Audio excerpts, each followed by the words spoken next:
नमस्कार, news state पर आप सभी का स्वागत है। मैं हूं आपके साथ शुभेंदु सिंह। आपके मुद्दे में आज बात करेंगे छत्तीसगढ़ की, जहां चुनावी साल में राजनीतिक पार्टियों का फोकस युवाओं पर है। सरकार ने युवाओं के लिए बंपर भर्तियों का पिटारा खोल दिया है, तो वहीं युवाओं को बेरोजगारी भत्ता भी दिया जा रहा है।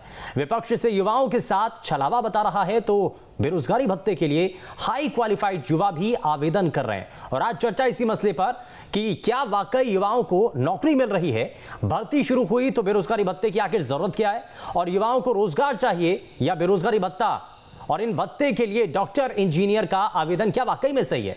युवाओं पर चुनावी फोकस या भविष्य संवारने का सरकार का प्लान है। इन तमाम सवालों का जवाब तलाशेंगे। साथ में हमारे खास मेहमानों का एक पैनल होगा, लेकिन सबसे पहले एक रिपोर्ट आपको दिखाते हैं।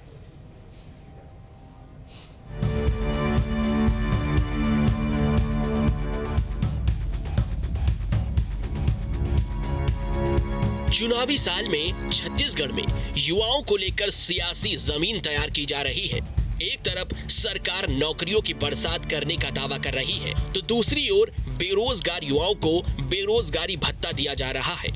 सीएम भूपेश बघेल ने एक ट्वीट कर कहा है कि छत्तीसगढ़ में नौकरियों का अंकगणित भर्ती जारी है। सीएम ने साफ किया है कि अदालती रोक हटते ही हमने नौकरियों की बरसात की है। सीएम के मुताबिक कई विभाग में खाली पदों पर भर्ती का ऐलान किया गया है। 19,940 पदों पर भर्ती निकाली गई है। सीएम ने कहा है अदालती रोक हटते ही बम्पर भर्ती की बरसात की गई है। हालांकि इस बीच सरकार की बेरोजगारी भत्ता योजना की भी चर्चा हो रही है। चौंकाने वाली बात ये सामने आई है कि बेरोजगारी भत्ते के लिए डॉक्टर और इंजीनियर ने भी अप्लाई किया है, जिसके लिए कांग्रेस ने बीजेपी को जिम्मेदार बताया है। बेरोजगारी भत्ता पाने आया हुआ आवेदन नरेंद्र मोदी सरकार के नाकामी को प्रदर्शित करता है। मोदी सरकार के द्वारा जो हवाबाजी की जाती है, startup India, make in India, मुद्रा योजना, आत्मनिर्भर भारत, इसकी पोल खुल गई है। वहीं बीजेपी ने सरकार के नौकरी देने के वादे पर सवाल खड़े कर दिए हैं। इंजीनियर और डॉक्टर भी 2,500 रुपए के बेरोजगारी भत्ते के लिए अप्लाई कर रहे हैं। इसका मतलब है प्रदेश में लोगों के हाथ में रोजगार नहीं है। प्रदेश सरकार का दावा, उसकी एजेंसियों की रिपोर्ट, ये सब गलत है। एक सर्वे के मुताबिक छत्तीसगढ़ में देश में सबसे कम बेरोजगारी दर है, लेकिन जब डॉक्टर और इंजीनियर जैसे हाईली क्वालिफाइड बेरोजगारी भत्ते के लिए आवेदन करेंगे, तो बाकी युवाओं का क्या होगा। Team news state. तो आरक्षण पर स्थिति साफ होने के बाद जो तेजी के साथ लगातार ये कहा जा रहा है कि नौकरियां निकल रही हैं, और मुख्यमंत्री की तरफ से भी इस पर एक स्टेटमेंट दिया गया कि बंपर भर्तियां चल रही हैं, लेकिन दूसरी तरफ बेरोजगारी भत्ते को लेकर के अब सवाल कई हैं, और इन्हीं सवालों का जरा जवाब तलाशने की कोशिश करते हैं। लेकिन सबसे पहले खास पैनल से आपको मिलवाएं। वरिष्ठ पत्रकार बाबूलाल शर्मा जी हमारे साथ कार्यक्रम में जुड़ चुके हैं। बीजेपी से नेता मुकेश शर्मा जी हमारे साथ हैं। कांग्रेस पार्टी से प्रवक्ता सत्यप्रकाश सिंह हमारे साथ कार्यक्रम में जुड़ चुके हैं। सभी का बहुत स्वागत है।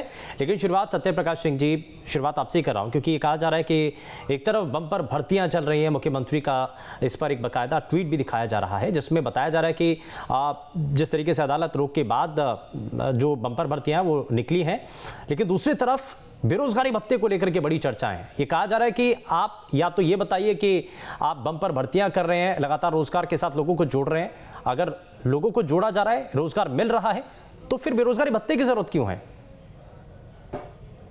देखिए शुभेंदु जी, हमारी सरकार हो या हमारे माननीय मुख्यमंत्री जी, उन्होंने भी बोला बेरोजगारी भत्ता कोई समाधान नहीं है। कोई नहीं चाहता, कोई सरकार हो, चाहे वो कांग्रेस भी, कोई नहीं चाहेगा बेरोजगारी भत्ता। हर कोई चाहता है रोजगार के सृजन पर करे। तो उसी के तहत हमारी सरकार भी रोजगार सृजन कर रही है। और अभी जैसे आरक्षण का मुद्दा था, जो सुप्रीम कोर्ट से मिला तो रहा, तो बंपर भर्तियां चल रही, हर विभाग में चल रही है, कोई दो रहे।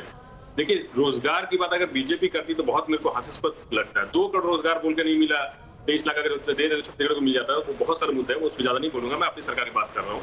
लेकिन रोजगार के तहत हमारी सरकार सृजन कर रही है। अभी तक जैसे उसके आरक्षण हटने के बाद 20,000 से ज्यादा पदों पे भर्तियां चालू हुई हैं। उससे पहले में बात करो तो बहुत सारी भर्तियां हुई है, 2.5 से 3 लाख लोगों को रोजगार मिला है। अभी भी मैं बोल रहा हूँ, अभी भी भर्तियां चालू है। तो ये तो नहीं है कि भर्तियां नहीं हो रही है, ये सुप्रीम कोर्ट से हटा उसका चालू है। मगर बीजेपी ये जबरदस्ती का जो बोलते हैं ना कि मुद्दा बनाने की कोशिश, बेरोजगारी भत्ते की जहां तक बात हो रही है, देखिए बेरोजगारी भत्ता दिया जा रहा है, क्यों दिया जा रहा है कि कुछ लोग सबसे गरीब कम बेरोजगारी दर है, मगर कुछ लोग जो 10,000 मान लीजिए 20,000 मान लीजिए होंगे, तो उनको भी तो समाज में जीने का हक है, आर्थिक स्वावलंबन बनने का हक है, तो उसके तहत उनको दिया जा रहा है। इसके बावजूद भी हमारी वेबसाइट जो बेरोजगारी भत्ते वाली है उसमें एक ऑप्शन दिया गया है कि आपको अगर कुछ ट्रेनिंग चाहिए, कुछ चाहिए, तो वो भी सरकार अपने खर्चे पे उनको उपलब्ध कराएगी ताकि उनको रोजगार मिले। ये पहली बात है। और ये मुद्दा बनने की सिर्फ और सिर्फ कोशिश की जा रही है। देखिए अलग अलग विभाग बहुत सारे पद खाली थे जो अब भरे जा रहे हैं। ये अपनी छत्तीसगढ़ में इन लोग जो बीजेपी के लोग हैं यहाँ पे बात कर रहे हैं, ये केंद्र में जाके क्यों नहीं बात कर रहे हैं? 30 लाख से ज्यादा पद केंद्र में खाली है, वहां बात नहीं कर रहे। अच्छा, एक सवाल यहाँ से उठता है सर, बड़ी अच्छी बात है कि इसमें आप स्किल्ड उनको करना चाहते हैं, उनको बेरोजगार अगर वो हैं तो उनको सबसे पहले स्किल्ड करना चाहते हैं, ट्रेन करना चाहते हैं, और उसके बाद उनको नौकरी देने की भी आपके पास एक रोड मैप है।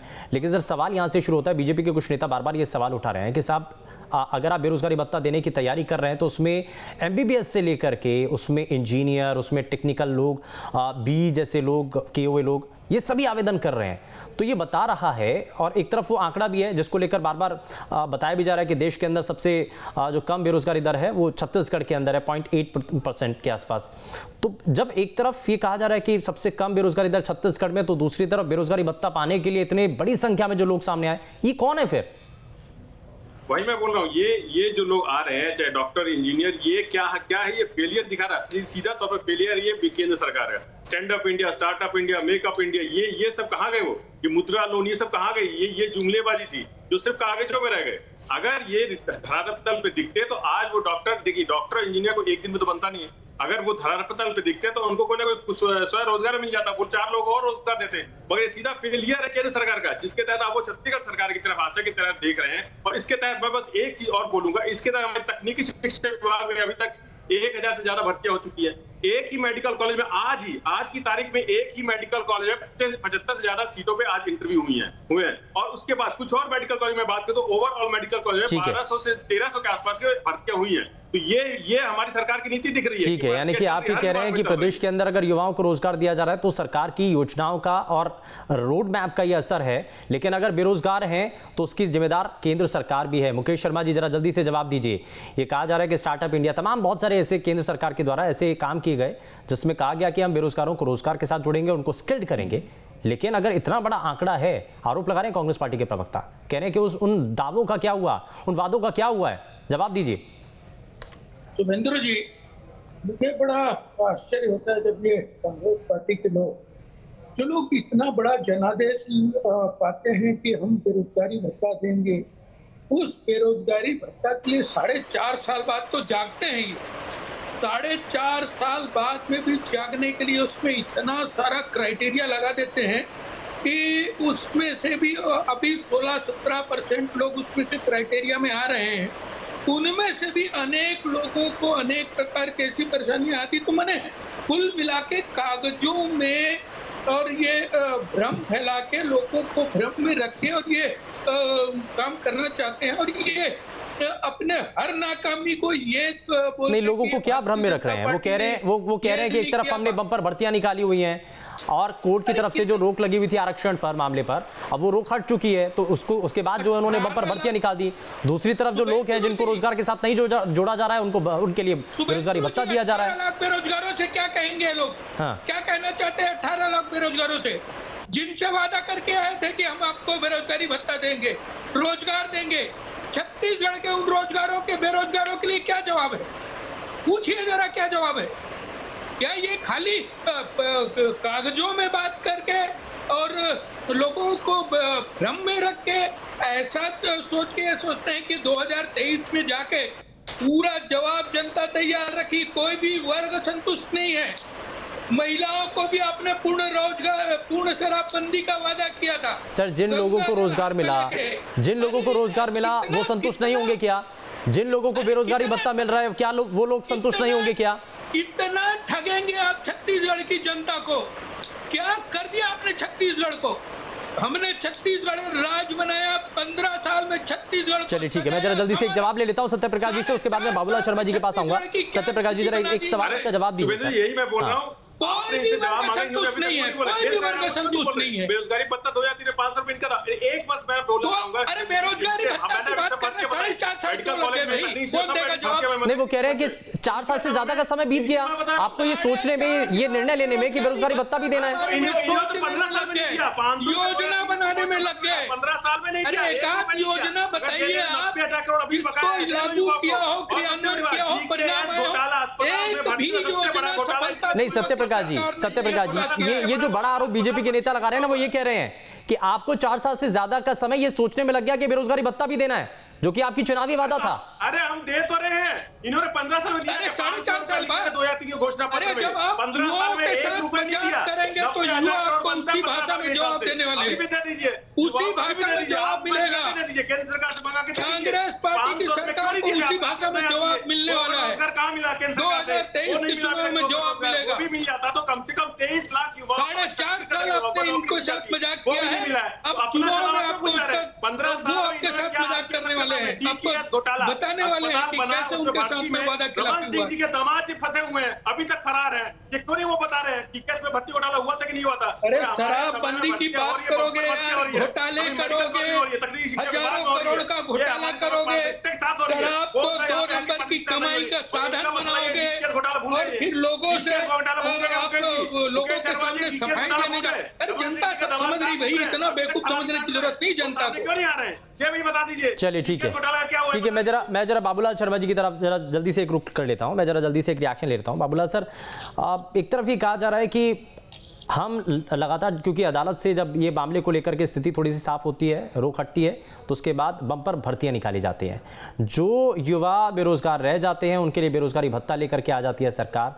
देखने में, कहने में जितना सरल लग रहा है, क्या वाकई में उतना ही सरल और आसान है इस बात को समझना, या इसके पीछे कुछ और भी है? सबसे पहले हमको जाना होगा बेरोजगारी के आंकड़ों पर, ये आंकड़े हैं कितने, और ये सही आंकड़े कभी नहीं मिलते। बेरोजगारों का सही आंकड़ा इकट्ठा करना ही बहुत मुश्किल और जटिल काम है। आंकड़े जो भी आते हैं अधूरे होते हैं, हम उसी पर बात करते हैं क्योंकि हमारे पास दूसरा कोई साधन नहीं है कि आंकड़े सही पता लगा सकें। कोई भी सरकार, आंकड़े कुछ भी हो, कोई भी सरकार सरकारी नौकरी नहीं दे सकती, चाहे केंद्र की सरकार हो, चाहे छत्तीसगढ़ की सरकार, चाहे किसी राज्य की सरकार हो, सरकारी नौकरी नहीं दे सकती।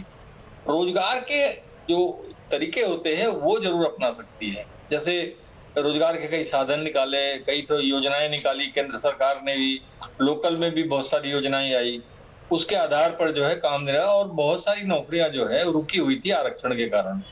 छत्तीसगढ़ में विशेष करके आरक्षण के कारण रुकी हुई जो नौकरियां थी वो हजारों की संख्या में थी।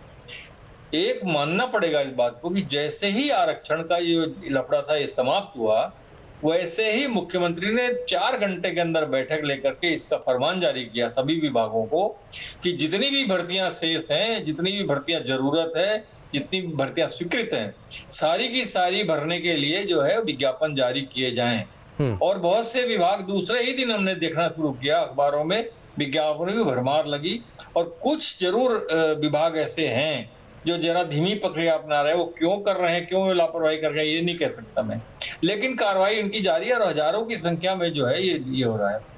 अब प्रश्न आता है कि बेरोजगारी भत्ते के लिए डॉक्टरों और इंजीनियरों की क्यों वहां पर लाइन लग रही है।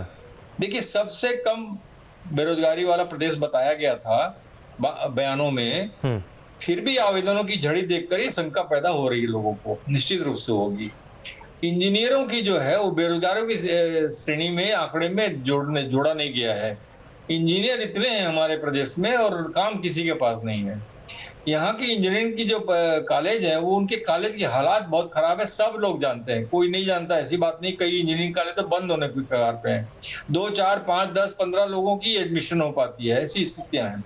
इसलिए इंजीनियर यहाँ के ये जो है वो क्रेडिटेबल नहीं माने जाते, उनको नौकरी मिलने में दिक्कत आती है। इसलिए जो है बेरोजगारी भत्ते के आंकड़े जो है इंजीनियरों के भी हैं। और वो इंजीनियर क्यों नहीं लेंगे? अगर वो खाली हैं, अगर उनके पास काम नहीं है तो निश्चित रूप से वो चाहेंगे कि जो मिल रहा है उसको क्यों न ले, आवेदन करेंगे। इसलिए जो है वो आंकड़े आप दे रहे हैं कि इंजीनियर और एमबीबीएस भी लाइन में लगे हुए हैं। उसका रीजन मेरे समझ में जो आ गया है वो ये है। और आरक्षण खुला है, नौकरियां मिल रही हैं, जितनी हैं उतनी ही मिलेंगी।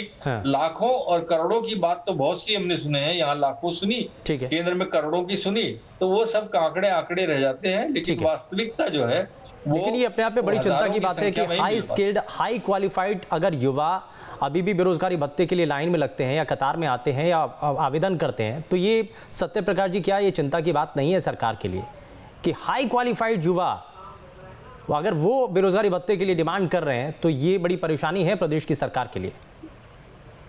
देखिए शुभेंदु जी, ये बात आप सही बोल रहे हैं कि अगर कोई हाई क्वालिफाइड है, हाईली क्वालिफाइड है और उसके पास नौकरी नहीं है या कोई स्वरोजगार भी नहीं है, तो ये है चिंता, इसमें कोई दो राय नहीं है। और बाबुल शर्मा जी जो बोले कि यहाँ पे इंजीनियरिंग कॉलेज की जो पढ़ाई की गुणवत्ता की बात की, तो मैं थोड़ा सा आपको बताना चाहूंगा। 15 साल में यहाँ पे हमारी सरकार बनते बहुत सारे कॉलेज से इंजीनियरिंग कॉलेज जिनका रजिस्ट्रेशन कैंसिल किया गया। 15 साल में ये हालात हो गए थे कि एक रूम की इंजीनियरिंग कॉलेज बने हुए थे, ये हालात थे। इसकी वजह से गुणवत्ता में कमी आई थी। और जब हमारी सरकार बनी, उसमें एक जांच हुई, तो उसमें जो कॉलेज जो नहीं चल रहे या एक कमरे के जिनके पास अच्छी गुणवत्ता नहीं है या जो भी मापदंड उस पर तय नहीं हुई, तो उनको कैंसिल भी किया गया। तो अब हालात वैसे नहीं, थोड़ा सुधरा है। दूसरी बात देखिए, और जो मैं एक और बात मैं बाबुल शर्मा जी सहमत हूँ कि अगर कोई मेडिकल या इंजीनियरिंग या दूसरे कोई भी हाईली क्वालिफाइड है, अगर वो पात्रता रखता है तो उसको बेरोजगारी भत्ता मिलेगा। मगर जैसे मैंने बोला कि हमारी सरकार भर्तियां भी निकाल रही है, जैसे मैंने अभी लेकिन एक चीज और भी है सत्य प्रकाश जी, इसमें टर्म कंडीशन बहुत सारी हैं। इसमें टर्म कंडीशन और उस पैमाने पर खरा उतरना, तब बेरोजगारी भत्ता मिलना, ये आपको नहीं लगता कि बहुत सारे ऐसे युवा होंगे जो कि इस बेरोजगारी भत्ते के उस टर्म कंडीशन के दायरे से बाहर हो जाते हैं, वो नाराज कहीं हो जाए? देखिए शुभेंद्र जी, मैं एक बार और इसी भी मुद्दे पे था, आपके साथ है, मैंने और बताया था कि हमारी सरकार ऐसे रिजिड नहीं है। जैसे जो टर्म कोई भी नई चीज आती है, मैं इन्हीं की बात बता रहा हूँ। किसान समृद्धि योजना जो इन्होंने करोड़ों बात बताई थी, उसमें इतने सारे टर्म्स कंडीशन लगाए कि लाखों से नीचे आ गए किसान। तो कोई नई योजना अगर आती है तो थोड़ा सा उस पर रहता है। उसके बाद भी फ्लेक्सिबिलिटी की बात यहाँ है। अगर सरकार को लगेगा कि इसमें अगर और भी लोग जुड़ सकते हैं तो फ्लेक्सिबिलिटी है इस योजना के तहत। पहली बात। दूसरा, आप बार बोल रहे हो कि हम लोग बेरोजगारी भत्ता पे जोर नहीं दे रहे हैं, हम लोग जोर दे रहे हैं रोजगार पे। मेडिकल कॉलेज में और तकनीकी शिक्षा विभाग में उसमें भर्तियां चल रही है। मैंने बताया आज ही सबसे बड़े रायपुर के जो मेडिकल कॉलेज है, नेहरू मेमोरियल जो मेडिकल कॉलेज, उसमें आज ही 75 से ज्यादा सीटों पे आज ही इंटरव्यू हुए हैं। इससे पहले 1200 से ज्यादा से मेडिकल कॉलेज में अलग अलग मेडिकल में 1200 से ज्यादा सीटें भरी गई हैं। तो ये हमारी सरकार कर रही है, रोजगार भी सृजन कर रही है। बेरोजगारी भत्ता एक सोल्यूशन नहीं है, एक परमानेंट सोल्यूशन नहीं, हमारी सरकार भी मानती है। अगर इसके तहत पैरेलल में हम ये भी चाह रहे हैं कि रोजगार सृजन हो, और रोजगार भर्तियां चल रही है, अन्य विभागों में भी चल रही है, जितनी भी विभाग है सब में चल रही है। इससे पहले भी हमने भर्तियां की है, और अब तो सुप्रीम कोर्ट से जो मिला है उसके बाद तो बंपर भर्तियां चल रही है। लेकिन बीजेपी के नेताओं को भरोसा क्यों नहीं हो रहा है? मैं यही जानना चाह रहा हूं मुकेश शर्मा जी, भरोसा क्यों नहीं हो रहा है जब सरकार एक तरफ ये कोशिश कर रही है? और बड़ी अच्छी बात है ना, आप भी तो चाहते हैं ना युवाओं को नौकरी मिले, तो अगर बंपर भर्तियां निकल रही हैं और जो युवा रह जाते हैं उनको बेरोजगारी भत्ता अगर मिले, तो उसमें आपत्ति किस बात की है फिर? महेंद्र जी, बाबूलाल शर्मा जी अभी बोल रहे थे, बहुत वरिष्ठ पत्रकार है, सम्मान करता हूँ। पहली बात तो ये, सरकार के पास भी आंकड़े ही नहीं है कि वास्तव में यहाँ कितने बेरोजगार हैं। इन्होंने दे दिया कि लोगों को यहाँ रोजगार मिल गया। अरे जब बेरोजगार नहीं है तो लाइन कहाँ से आ गया? 8 साल से बेरोजगारी आंकड़ा क्यों नहीं जारी कर रहे? लाइन कहाँ से आ गया? सत्य प्रकाश जी सुन लेना यार, फिर जवाब दे देना। अरे हमारी वेबसाइट पे सब है। आप मेरा नहीं दोगे तो जनता का देना पड़ जाएगा। वेबसाइट पे सब है। 2023 का चुनाव देर नहीं है, जनता को जवाब देना पड़ेगा, तब आप चिल्लाते रह जाएंगे, कुछ नहीं होगा। सुन लो, पूरे मेरी बात सुन लो, हमारे राज्य सरकार मेरी बात सुन लो। अच्छा ठीक है सत्य प्रकाश जी, एक बार सुनिए, उसके बाद भ्रम फैलाना, आंकड़ों के में फंसाना, नाकामियों को भारतीय जनता पार्टी के तरफ थोपना, ये काम, इससे काम नहीं चलेगा। आपने बेरोजगारों के साथ खिलवाड़ किया है। यदि डॉक्टर प्रदेश के अंदर में कहा तो अस्पतालों में डॉक्टर की कमी, और दूसरी तरफ डॉक्टर बेरोजगारी भत्ता के लिए लाइन में चले जाए, उसके बाद सरकार को शर्म नहीं आए। अरे क्या क्या क्या क्या कहना चाह रहे हैं आप? और फिर आपके पास में बेरोजगारों के आंकड़ा नहीं, आप तो लिख देते दे देते हैं आंकड़े कि हमारे प्रदेश में सबसे कम बेरोजगार। अरे बेरोजगार है नहीं तो लाइन कहां से आ गया? नौकरी किसको दे रहे हैं? किसको नौकरी देने जा रहे हैं आप? आपने तो कह दिया था आंकड़ों में कि हमारे यहाँ बेरोजगार है ही नहीं है, 100% लोगों को रोजगार दे दिया, फिर ये बेरोजगारी वाली लाइन। सत्य प्रकाश जी जरा जवाब दीजिए, वो कह रहे हैं कि बेरोजगार नहीं थे, तो ये जो फेरिस्त है इतनी लंबी, जिनको नौकरी दे रहे हैं, जिनको बेरोजगारी भत्ता दे रहे हैं, ये कहां से आए फिर? लेकिन नौकरी तो सरकारी नौकरी ना शुभेंदु, ये तो समझिए सरकारी नौकरी है। कई लोग प्राइवेट में जो वो भी आएंगे सरकारी नौकरी में अप्लाई करेंगे, उनको रोक तो ना सकते। ये तो नौकरी की बात हो रही है, सरकारी नौकरी। और दूसरी बात आंकड़ों की बात करूंगा, मुकेश शर्मा इतना जोर जोर से बोल रहे हैं, तो पिछले 8 सालों में केंद्र सरकार क्यों नहीं बेरोजगारी आंकड़ा जारी कर रही है? ये 17 साल अरे आप छत्तीसगढ़ के जनता ने आपको जनादेश दिया है भैया, आप उनको जवाब दीजिए, वेबसाइट उनको जवाब दीजिए। केंद्र सरकार को लोग समझ रहे हैं, केंद्र सरकार को बता दिया आपने, चुनाव के 4 महीने बाद लोगों ने बता दिया था कि नरेंद्र मोदी जी के नेतृत्व में सबको विश्वास है। नतीजा ही है कि 23 लाख युवा यहाँ पे जो छत्तीसगढ़ के होते उनको भी फायदा मिलता। अगर 2 करोड़ रोजगार ये दे देते तो 23 लाख युवाओं को यहाँ पे बेनिफिट मिल जाता, उससे भी वंचित रह गए। यार जुमलेबाजी झूठबाजी इनकी केंद्र सरकार शुरू हो जाती है। 15 साल में इन्होंने तो भर्तियों के नाम पे डीकेएस पे इतना बड़ा भर्ती घोटाला कर दिया था। तो इनकी सरकार चाहे केंद्र की हो चाहे प्रदेश में रमन सरकार थी, सिर्फ और सिर्फ झूठ जुमलेबाजी घोटालाबाजी ये हर चीज को भ्रष्टाचार। चलिए ठीक है, लेकिन सर एक बात समझनी होगी कि युवाओं को अगर रोजगार मिलता है तो उसमें फायदा युवाओं का भी है, दोनों राजनीतिक दलों का भी है और साथ ही प्रदेश की जनता का भी है। खैर बहुत शुक्रिया सभी खास मेहमानों का कार्यक्रम में शामिल होने के लिए। लेकिन बात प्रदेश की है, बात युवाओं की है। अगर रोजगार मिलता है, बेरोजगारी भत्ता भी मिलता है, तो जाहिर तौर पर युवाओं के लिए समाधान होना बड़ा जरूरी है। पेशकश में फिलहाल के लिए बस इतना ही। नमस्कार।